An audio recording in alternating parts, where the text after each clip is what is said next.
everybody, and welcome to another edition of Poland Daily Travel. We're in the studio because the weather outside is frightening, as the song goes. I'm not going to sing. No, please don't. No, please don't. But you're a singer. No, I'm not.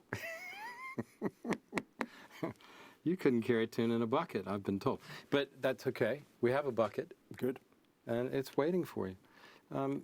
We've been talking about tips for travel in 2023, situations with travel, how to make your travel more elegant, easier, less hassle, less annoyance, because let's face it, it's very annoying. It has become very annoying, I think, as travel has moved into, air travel has become a mass participation sport. It has become, the airlines, of course, are trying to all the time cut costs.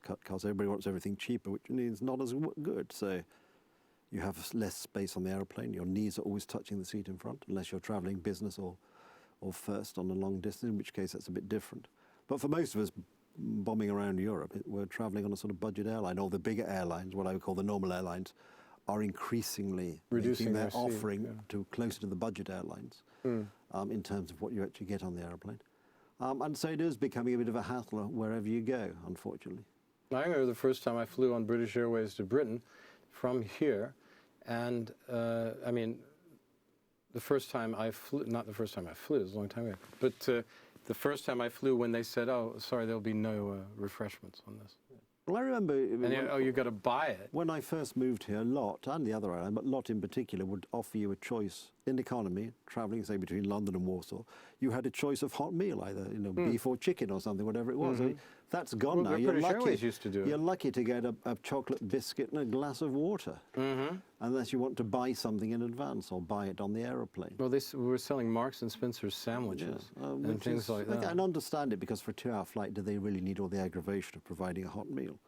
But it's just an example, one of the many examples of how the whole experience of flying, which I think always suffers. It's funny what you just said. I'm sorry that we're aggravating them, but on the other hand, the prices are quite lower.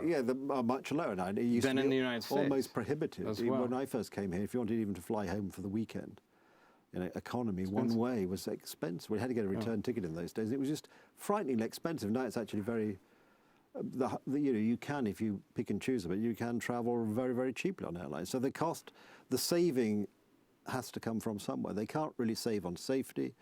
They can't save on aviation fuel. So all they can save on is cramming more people into the airplane and reducing the time that the airplane is standing at the airport, not moving. Because if you're leasing an aircraft for X number of years, then you need to get that aircraft in the air for as many hours out of 24 is absolutely possible. Once you realise that, and some airlines are very good at it. I mean, Ryanair is fantastic in terms of aircraft utilisation, and they're a bit irritating. And I find their chief O'Leary, a very irritating person when he speaks, and it makes you wonder. He's all, he's sort of contempt in which he seems to hold his passengers who are actually paying his salary and so on and so forth. But when you look at the business, he's no Freddie Laker. He's no Freddie Laker. No, well, Freddie Laker, of course, was sabotaged by British Airways, as they tried to do with, with Virgin in the early days. But the whole industry has changed, and more people are flying, which makes more. Was it Kingsley Amis who says more means worse? And that's essentially what we've. More and more of us travel. We travel more often, so by definition, everything's going to be worse. The airports are more crowded. There's a lot of people who shouldn't be traveling. There are a lot of people. You look at them, and you look at them. Why are you traveling? Stay home and get your act together. Yes, and I was looking as we were traveling to and from England, and you have very uncharitable thoughts about your fellow traveller. You think you shouldn't be on this airplane. You certainly shouldn't be on this airplane in the queue in front of me, because I find it very irritating already. And they go through security. They're not even prepared. It just makes you wonder what is going on in some people's brain when they approach an airport. Not much. Hey, I got something for you. We were talking about places to get away in a previous program, and nice places to hide out. Who would have ever thought that we would see the day when it was nearly 70 degrees Fahrenheit in January in Poland? Well, we're indeed. So far north. Exactly. But we had that recently. We did have that recently. And there are records all over Europe. Yes, climate change is obviously happening. Now, whether we as human beings can do anything about it, and whether we are indeed responsible, I think is, despite claims that the science is settled, I think this is far from likely that it is settled. because you may remember, well, you won't remember, once upon a time, all of North America and Canada were covered by ice sheets. So are we saying that the 140,000 Neolithic men and women with their caves and their campfires are responsible for the ice sheets melting over North America? And the answer is obviously not. And there are all sorts of very eminent scientists who are now beginning to question this whole idea that we solve this problem by making ourselves poorer.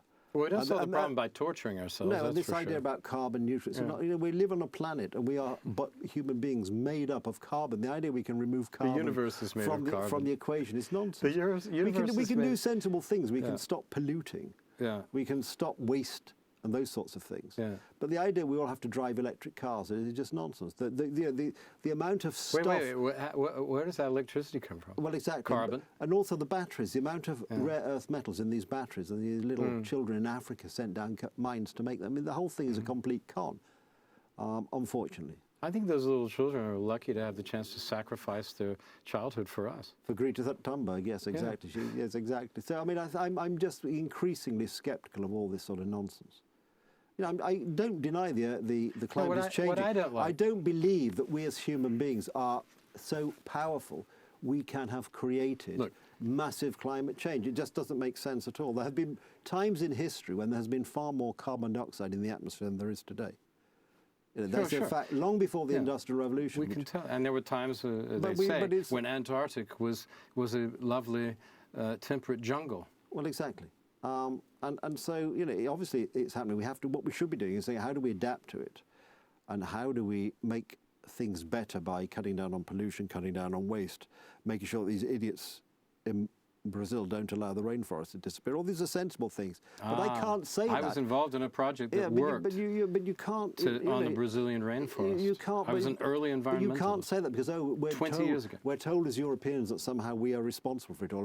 And Pakistan is not responsible for any climate discharges. Pakistan has floods, therefore you and I are responsible for the floods in Pakistan. Nonsense. But this is the way the politics is. The politics of grievance now exploited. And it's just completely nonsense. The idea of the relevance to travel is, if these, 800 private jets went to this COP27 in Egypt, solving the climate crisis one private jet at a time. I object most strongly to some idiot in a private jet flying somewhere to tell me that my one holiday a year on an aeroplane, my package holiday, is destroying the planet. Couldn't have said it better. Myself, I was going to bring up this and this is relevant because we're living in a country, Poland, for example, where, for the first time in recent history, as years pass by and as Poland becomes more prosperous, people in Poland are now able to take advantage of package holidays and opportunities they, and certainly their parents, albeit 25 years ago, did not have. And you're saying to these people, oh, sorry, that we've buggered up the planet, you can't travel. And I've come in my private jet with my entourage to tell you that.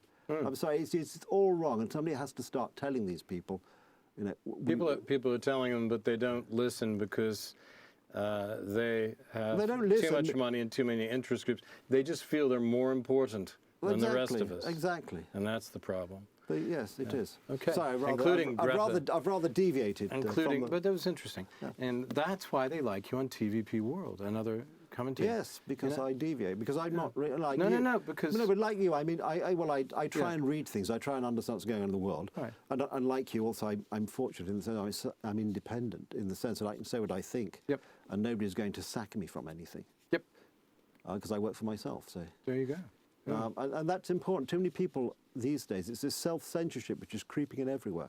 And it's very, very worrying, actually. It is. It's threatening democracy. It's threatening our universities. I mean, that's a whole new...